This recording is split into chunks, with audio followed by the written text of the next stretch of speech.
ಎಲ್ಲರಿಗೂ ನಮಸ್ಕಾರ.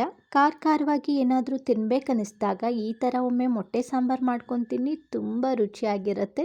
ಅದು ಅಲ್ಲದೆ ಕಡಿಮೆ ಸಮಯದಲ್ಲಿ ಮೊಟ್ಟೆ ಸಾಂಬಾರನ್ನ ಮಾಡ್ಬೋದು. ಮೊದಲಿಗೆ ಮೊಟ್ಟೆನ ಬೇಯಿಸಿಟ್ಕೊಳ್ಳಿ.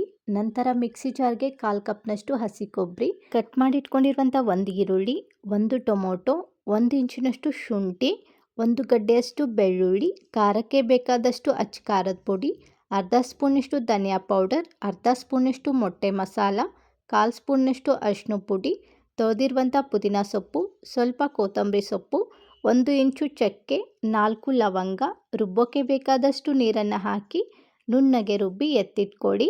ನಂತರ ಕಡಾಯಿಗೆ 4 ಸ್ಪೂನಷ್ಟು ಅಡುಗೆ ಎಣ್ಣೆ ಹಾಕಿ ಬಿಸಿಯಾದ ನಂತರ 1 ಪಲಾವ್ ಎಲೆ, 1 ಮೀಡಿಯಮ್ ಸೈಜ್ ಈರುಳ್ಳಿನ ಕಟ್ ಮಾಡಿ ಹಾಕಿ 2 ಹಸಿಮೆಣಸಿನ್ಕಾಯಿ, ಸ್ವಲ್ಪ ಕರ್ಬೇವಿನ ಸೊಪ್ಪು ಹಾಕಿ ಅರ್ಧ ನಿಮಿಷ ಫ್ರೈ ಮಾಡ್ಕೊಂಡಿದ್ದಾದಮೇಲೆ ಮೊದಲೇ ರುಬ್ಬಿಟ್ಕೊಂಡಿರುವಂಥ ಮಸಾಲೆ ಹಾಕಿ ಹಸಿ ವಾಸನೆ ಹೋಗೋವರೆಗೂ ಚೆನ್ನಾಗಿ ಫ್ರೈ ಮಾಡ್ಕೊಂಡ ನಂತರ ಮಿಕ್ಸಿ ಜಾರಲ್ಲಿ ಇನ್ನೂ ಸ್ವಲ್ಪ ಮಸಾಲೆ ಇರೋದ್ರಿಂದ ಹಾಕಿಬಿಟ್ಟು ಮತ್ತೆ ಅರ್ಧ ನಿಮಿಷ ಫ್ರೈ ಮಾಡಿಕೊಂಡು, ಇವಾಗ ನಿಮಗೆ ಯಾವ ಹದದಲ್ಲಿ ಮೊಟ್ಟೆ ಸಾಂಬಾರು ಬೇಕೋ ನೋಡಿಬಿಟ್ಟು ನೀರನ್ನು ಹಾಕಿ ಚೆನ್ನಾಗಿ ಮಿಕ್ಸ್ ಮಾಡಿಕೊಂಡು ರುಚಿಗೆ ತಕ್ಕಷ್ಟು ಉಪ್ಪನ್ನು ಹಾಕಿ ಇದನ್ನು ಚೆನ್ನಾಗಿ ಕುದಿಯೋಕ್ಕೆ ಬಿಡೋಣ.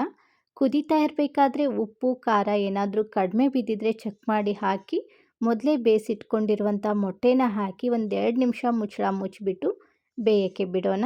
ನೋಡಿ, 2 ನಿಮಿಷ ಆದಮೇಲೆ ತೋರಿಸ್ತಾ ಇದ್ದೀನಿ ಎಷ್ಟು ಚೆನ್ನಾಗಿ ಮೊಟ್ಟೆ ಸಾಂಬಾರು ರೆಡಿಯಾಗಿದೆ. ಇವಾಗ ಗ್ಯಾಸನ್ನು ಆಫ್ ಮಾಡಿಬಿಟ್ಟು ಮೇಲೆ ಸ್ವಲ್ಪ ಕೊತ್ತಂಬರಿ ಸೊಪ್ಪು ಕಟ್ ಮಾಡಿ ಹಾಕಿದರೆ ಸೂಪರ್ ಆಗಿರುವಂಥ ಮೊಟ್ಟೆ ಸಾಂಬಾರು ರೆಡಿ ಆಯಿತು. ವಿಡಿಯೋ ನೋಡಿದ್ದಕ್ಕೆ ಎಲ್ಲರಿಗೂ ಕೂಡ ಧನ್ಯವಾದಗಳು.